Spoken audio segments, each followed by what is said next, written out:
सुप्रभात प्यारे बच्चों। आज हम साना साना हाथ जोड़े कृतिका का पाठ 3 पढ़ेंगे।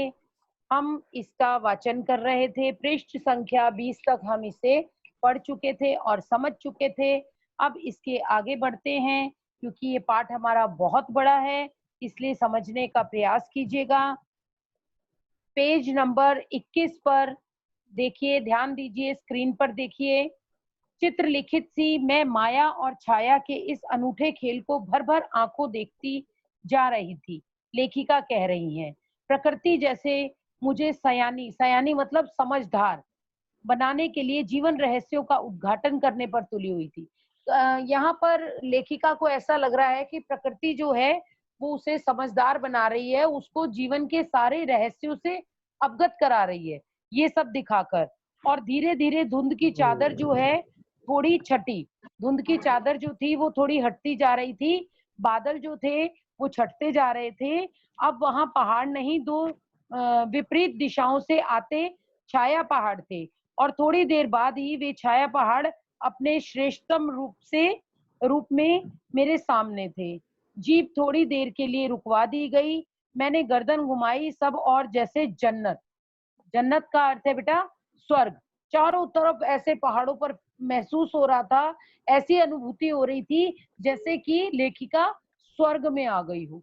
बिखरी पड़ी थी पूरे ऐसे सुंदरता चारों तरफ, और नजरों के छोर तक खूबसूरती ही खूबसूरती थी। अपने को निरंतर दे देने की अनुभूति कराते पर्वत, झरने, फूलों, घाटियों और वादियों के दुर्लभ नजारे। वहीं कहीं लिखा था थिंक ग्रीन। इतनी सारी खूबसूरती के बावजूद वो कह रहे थे, वहां पर ये भी लिखा था थिंक ग्रीन, यानी कि थिंक ग्रीन का क्या मतलब है कि हरियाली के विषय में सोचना। ठीक है। आश्चर्य पल भर में ब्रह्मांड में कितना कुछ घटित हो रहा था। सतत प्रवाह महा झरने, नीचे वेग से बहती तिस्ता नदी। बेटा सतत मतलब लगातार, कॉन्टिन्यूसली, लगातार बहते हुए झरने। और सामने से जो धुंध आ रही थी, जैसे पहाड़ों को इमेजिन करो, कल्पना करो पहाड़ों की, ऊपर मंडराते हुए आवारा बादल, बिल्कुल ऐसे लग रहा था जैसे बादलों में है हम। मध्यम मध्यम यानी धीरे धीरे हवा के हिलोरे लेते प्रियोता और रोडेड्रो के फूल, रोडेड्रो फूल का नाम है, सब अपनी अपनी लय, तान और प्रवाह में बहते हुए। चैरवेती चैरवेती, इसका अर्थ क्या है? चलते रहो चलते रहो। ठीक है। और समय के इसी सतत प्रवाह में तिनके सा बहता हमारा वजूद। वजूद से क्या अभिप्राय है? हमारा अस्तित्व। तो यहाँ तक आशा है आपको समझ आया होगा। आगे बढ़ते हैं। देखिए बच्चों, पहली बार एहसास हुआ जीवन का आनंद, यही चलायमान सौंदर्य। पहली बार लेखिका को ऐसी अनुभूति हुई कि जीवन का असली रस, असली आनंद इसी प्रकृति में है।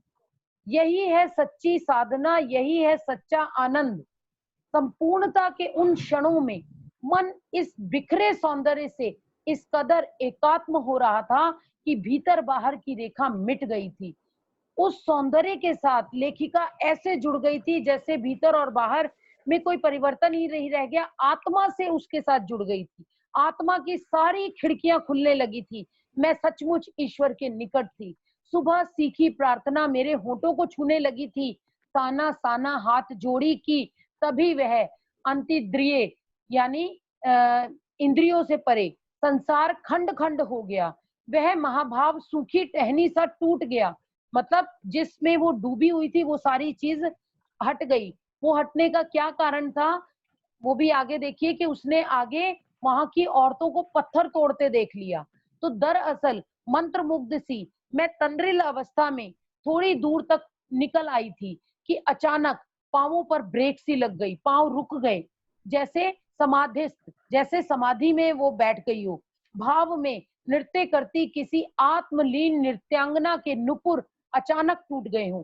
जैसे कोई नृत्यांगना जो है वो नृत्य कर रही है और उसमें इतना अधिक तन्मयता से कर रही है, और अचानक से उसके घुंघरू टूट जाए और उसके नृत्य में खलन आ जाए और उसका नृत्य वहीं रुक जाए, ऐसा अनुभव कर रही है लेखिका। कब? जब उसने, आगे देखते हैं, मैंने देखा इस अद्वितीय सौंदर्य में निरपेक्ष कुछ पहाड़ी औरतें पत्थरों पर बैठी पत्थर तोड़ रही थी।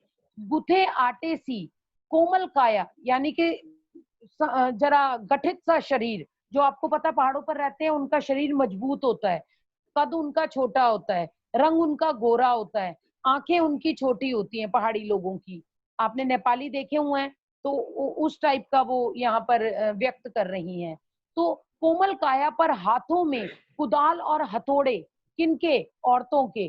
कईयों के पीठ पर बंधी डोको। डोको क्या होता है बेटा? बड़ी सी टोकरी जिसके अंदर वो अपना सामान जो जो वो लेना होता है, जिसके लिए वो खेतों में आती है वो सब तोड़ती हैं। और कईयों के तो जिनके बच्चे छोटे होते हैं तो वो अपने बच्चों को उसमें बंद मतलब कपड़े से बांध लेती हैं। तो उनके बच्चे भी बंधे हुए थे। उस कुछ कुदाल को भरपूर ताकत के साथ जमीन पर मार रही थी, जोर जोर से कुल्हाड़ी को अपना लगा रही थी। इतने स्वर्गीय सौंदर्य, नदी, वादियों और झरनों के बीच भूख, मौत, दैन्य और जिंदा रहने का यह जंग,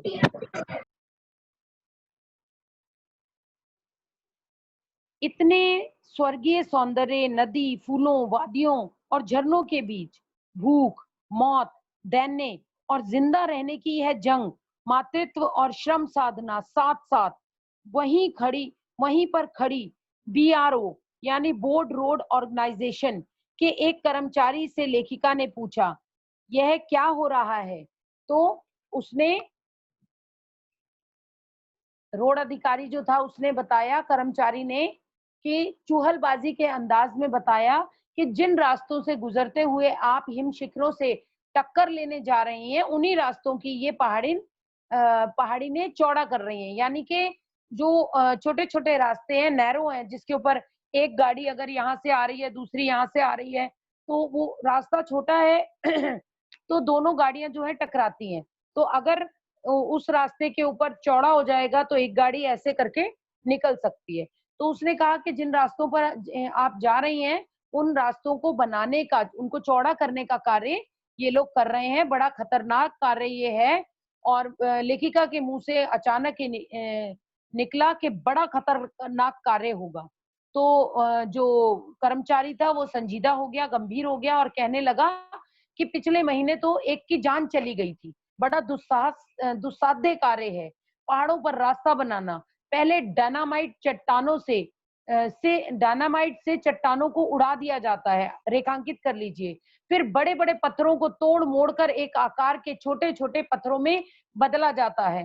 फिर बड़े से बड़े जाले में उन्हें लंबी पट्टी की तरह बिठाकर कटे रास्तों पर बाड़े की तरह लगाया जाता है। जरा सी चूक और सीधा पाताल प्रवेश। यानी कि आप सोचिए कि पहाड़ों के ऊपर जरा सा भी बैलेंस बिगड़ा, कहीं की कहीं आपकी गाड़ी गई, या फिर उन मजदूरों का सोचिए जो कैसे पत्थर काट काट कर वहां पर रास्ता बना रहे हैं, तो जरा सी चूक से उनके प्राण चले जाते हैं। और तभी मुझे ध्यान आया, इन्हीं रास्तों पर एक जगह सिक्किम सरकार का बोर्ड लगा था जिस पर बड़े बड़े अक्षरों में लिखा था, ever wondered who defied death to build this roads. आप ताज्जुब करेंगे, पर इन रास्तों को बनाने में लोगों ने मौत को झुठलाया है। एक मेरा मानसिक चैनल बदला, मन पीछे घूम गया। इसी प्रकार एक बार पलामू और गुमला जंगलों के नाम है में देखा था, पीठ पर बच्चे को कपड़े से बांधकर पत्तों की तलाश में वन वन डोलती आदिवासी युवतियां। उन आदिवासी युवतियों के फूले हुए पांव, और पांव फूले हुए क्यों थे उनके? क्योंकि वे जो थी मेहनत कश, अपना इतना चलती थी जंगलों में कि उनके पांव फूल जाते थे, सूज जाते थे। तो क्या कहा गया है कि पांव और इन पत्थर तोड़ती पहाड़ियों के हाथों में पड़े ठाठे। ठाठे किसे कहते हैं बेटा? ठाठे हाथ में पड़ने वाली गांठें, यहाँ पर जिसको हम कई लोग छल्लियां कहते हैं, छल्ली पड़ जाती है। मतलब हम कोई अगर मेहनत वाला कार्य करते हैं तो हमारे हाथों में छल्लियां पड़ जाती हैं, यहाँ पर ये गांठें हो जाती हैं मोटी मोटी। तो उसकी बात की जा रही है। एक ही कहानी कह रहे थे कि आम जिंदगियों की कहानी हर जगह एक सी है, कि सारी मलाई एक तरफ, सारे आंसू, अभाव, यातना और वंचना एक तरफ। सारी मलाई किसके लिए? पैसे वाले लोगों के लिए। और सारे आंसू, सारे अभाव, सारी यातनाएं, वंचनाएं किसके लिए? गरीब मजदूर वर्ग के लिए, जो अपना 2 समय का भोजन कमाने के लिए इतना परिश्रम करता है और तो और मौत की भेंट भी चढ़ जाता है। और तभी मेरी सहयात्री मणि और जितेन मुझे खोजते-खोजते वहां तक आ गए थे।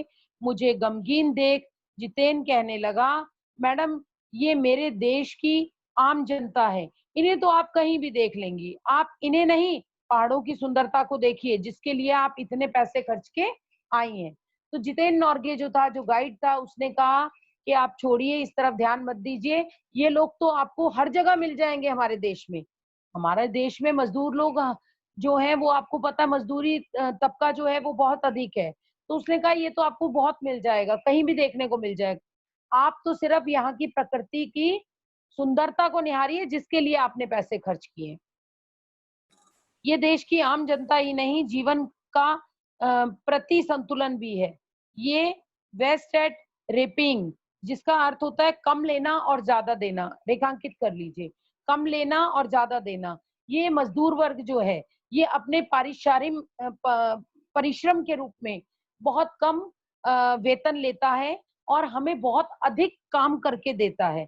तो इसको बोलते हैं वेस्ट एट रेपिंग। समझे आप इसका अर्थ? तो कितना कम लेकर ये समाज को कितना अधिक वापस लौटा देती हैं। मन ही मन सोचा मैंने, हम वापस जीप की ओर मुड़ने लगे कि तभी मैंने देखा वे श्रम सुंदरियां किसी बात पर इस कदर खिलखिलाकर हंस पड़ी थी कि जीवन लहरा उठा था और वह सारा खंडर ताजमहल बन गया था। मतलब वो मजदूर ने जब आपस में हंसी तो चारों तरफ का वातावरण और ज्यादा सुंदर हो गया। खंडर में जहां पर वो काम कर रही थी वो भी ऐसा प्रतीत हुआ मानो ताजमहल हो। तो हम लगातार ऊंचाइयों पर चढ़ते जा रहे थे। जितेन बता रहा था, हम अब हम हर मोड़ पर हेयर पिन बैंड लेंगे और तेजी से ऊंचाई पर चढ़ते जाएंगे। हेयर पिन बैंड के ठीक पहले एक पड़ाव पर देखा 7-8 वर्ष की उम्र के ढेर सारे पहाड़ी बच्चे स्कूल से लौट रहे थे और हमसे लिफ्ट मांग रहे थे। जितेन ने बताया, हर दिन 3-3.5 किलोमीटर की पहाड़ी चढ़ाई चढ़कर ये बच्चे स्कूल जाते हैं। देखिए आप लोगों को कितनी सुविधाएं मिली हुई हैं।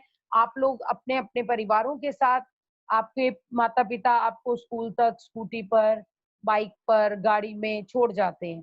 लेकिन 3-4 किलोमीटर दूर वो बच्चे जो थे पैदल यात्रा करके स्कूल पढ़ने आते थे और स्कूल से जाते थे। स्कूल से जाते थे। तो क्या स्कूली बस नहीं? तो लेखिका बड़ी हैरान हुई कि स्कूल की बस नहीं है इनकी क्या? मणि के पूछने पर जितेन हंस पड़ा। मैडम यह मैदानी नहीं, पहाड़ी इलाका है। मैदान की तरह यहाँ कोई भी आपको चिकना बर्बीला नहीं मिलेगा। तो यहाँ पर इसका क्या अर्थ है? बर्बीला बड़े हुए पेट वाला। और मतलब कोई भी आपको चर्बी वाला व्यक्ति नहीं मिलेगा जिसके चर्बी चढ़ी हो। क्या कारण है? क्योंकि पहाड़ों पर श्रम का काम बहुत होता है और पहाड़ों पर चढ़ना, ऊंचे ऊंचे पहाड़ों पर चढ़कर इतने कठिन कठिन दुस्साध्य कार्य करना। तो उसने कहा आपको कोई भी चर्बी वाला आदमी नहीं मिलेगा। दूर दूर से बच्चे उसी स्कूल में जाते हैं और सिर्फ पढ़ते ही नहीं है, इनमें से अधिकांश बच्चे शाम के समय अपनी माओं के साथ मवेशियों को चराते हैं, यानी पशु पक्षियों को चराते हैं, पानी भरते हैं, जंगल से लकड़ियों के भारी भरकम गट्ठे धोते हैं। खुद मैंने भी ढोए थे। खतरा अब धीरे धीरे बढ़ने लगा था। रास्ते और भी संकरे होते जा रहे थे। कई बार लगता जैसे रास्तों को इंच टेप से नाप कर एक जीप जितना ही चौड़ा बनाया गया है कि जरा भी संतुलन बिगड़े, इंच भर भी जीप इधर उधर खिसके तो हम सीधे घाटियों में। तो क्या कहा गया है यहाँ पर कि रास्ता जो था वो बिल्कुल जैसे टेप से नाप कर बनाया गया है। बिल्कुल जितनी इतनी जीप है तो इतना ही रास्ता था, तो वो जीप ऐसे चल रही है इस तरीके से। और जरा सा भी अगर रोड और ज्यादा थोड़ी सी ऐसे हो तो जीप जो है वो आधी बाहर रह जाएगी, यानी सीधी खाई में जाकर गिरेगी। तो इस तरीके से बताया जा रहा है। तो वहां पर क्या बताया गया कि खतरा धीरे धीरे बढ़ने लगा था। रास्ते और भी संकरे होते जा रहे थे। कई बार लगता जैसे रास्तों को इंच टेप से नाप कर, इंच टेप यानी इंची टेप, फीता, ठीक है, से नापकर एक जीप जितना ही चौड़ा बनाया गया है कि जरा भी संतुलन बिगड़े, इंच भर भी जीप इधर उधर खिसके तो हम सीधे घाटियों में। इन रास्तों पर जगह जगह लिखी चेतावनियां भी हमें खतरों के प्रति सजग कर रही थी। सामने ही लिखा था, धीरे चलिए, घर में बच्चे आपका इंतजार कर रहे हैं। ऐसा वहां पर कोट भी लिखी हुई थी कि धीरे चलिए, घर में आपके बच्चे आपका इंतजार कर रहे हैं। थोड़ा और आगे बढ़े कि फिर एक चेतावनी, we we care man enter around. पर हमें नरभक्षी जानवर नहीं, दूध देने वाले याक दिखे, काले काले ढेर सारे याक, पहाड़ों पर गिरती बर्फ से प्राकृतिक ढंग से रक्षा करने वाले घने घने बालों वाले याक। तो यहाँ पर पशुओं के बारे में भी बताया गया है कि उनको कौन कौन से पशु दिखाई दिए, तो आप इनको भी रेखांकित कर लें। सूरज ढलने लगा था, हमने देखा कुछ पहाड़ी औरतें जो थी वो क्या कर रही थी, गायों को चराकर वापस लौट रही थी और कुछ के सिर पर लकड़ियों के भारी भारी गट्ठर थे और ऊपर आसमान फिर धुंध और बादलों से घिरा हुआ था। उतरती हुई संध्या में जीप अब चाय के बागानों से गुजर रही थी कि फिर एक दृश्य ने मुझे खींचा।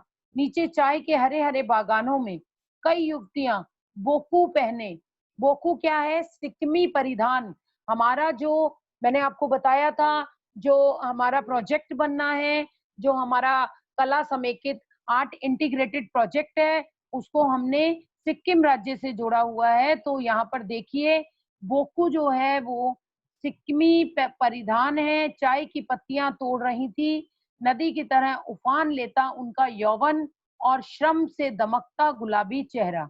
एक युवती ने चटक लाल रंग का बोकू पहन रखा था। सघन हरियाली के बीच चटक लाल रंग डूबते सूर्य की स्वर्णिम और सात्विक आभास में कुछ इस कदर इंद्रधनुषी छटा बिखेर रहा था कि मंत्र मुग्ध सी मैं चीख पड़ी थी। इतना अधिक सौंदर्य मेरे लिए असह्य था। युमथांग पहुंचने के लिए हमें रात भर लायुंग में पड़ाव लेना था। गगन चुंबी पहाड़ों के तल में सांस लेती एक नन्ही सी शांत बस्ती लायुंग। सारी दौड़ धूप से दूर जिंदगी वहां निश्चिंत सो रही थी। उसी लायुंग में हम ठहरे थे। तिस्ता नदी के तीर पर बसे लकड़ी के एक छोटे से घर में मुंह हाथ धोकर मैं तुरंत ही तिस्ता नदी के किनारे बिखरे पत्थरों पर बैठ गई थी। सामने बहुत ऊपर से बहता झरना, नीचे कल कल बहती तिस्ता तिस्ता में मिल रहा था। मध्यम मध्यम हवा बह रही थी, पेड़ पौधे झूम रहे थे। गहरे बादलों की परत ने चांद को ढक रखा था। बाहर परिंदे और लोग अपने घरों को लौट रहे थे। वातावरण में अद्भुत शांति थी। मंदिर की घाटियों सी, घुंघरुओं की झंझनाहट सी, रुंझुनाहट सी आंखें अनायास भर आई। तो आप देख रहे हैं यहाँ सुंदरता का कैसे बखान किया जा रहा है। तो आगे बढ़ते हैं। आंखें भर आई जी। ज्ञान का नन्हा सा बुद्धिस्ट जैसे भीतर उगने लगा। वही सुख शांति और सुकून है जहाँ अखंडित संपूर्णता है। पेड़ पौधे पशु और आदमी सब अपनी अपनी लय ताल और गति में है। हमारी पीढ़ी ने प्रकृति की इन लय ताल और गति से खिलवाड़ कर अक्षम्य अपराध किया है। हिमालय अब मेरे लिए कविता ही नहीं दर्शन बन गया था, लेखिका ने बताया। आगे बढ़ते हैं बच्चों, आगे देखिए।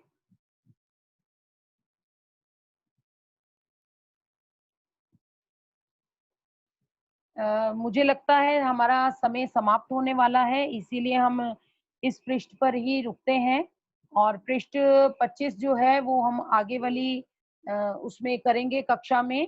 और आपसे निवेदन है कि आप पृष्ठ संख्या 25 और 26 जो है उसे पढ़ें, क्योंकि अभी हमारा पाठ बहुत आगे पड़ा हुआ है। इसका वाचन आप गृह कार्य में करें।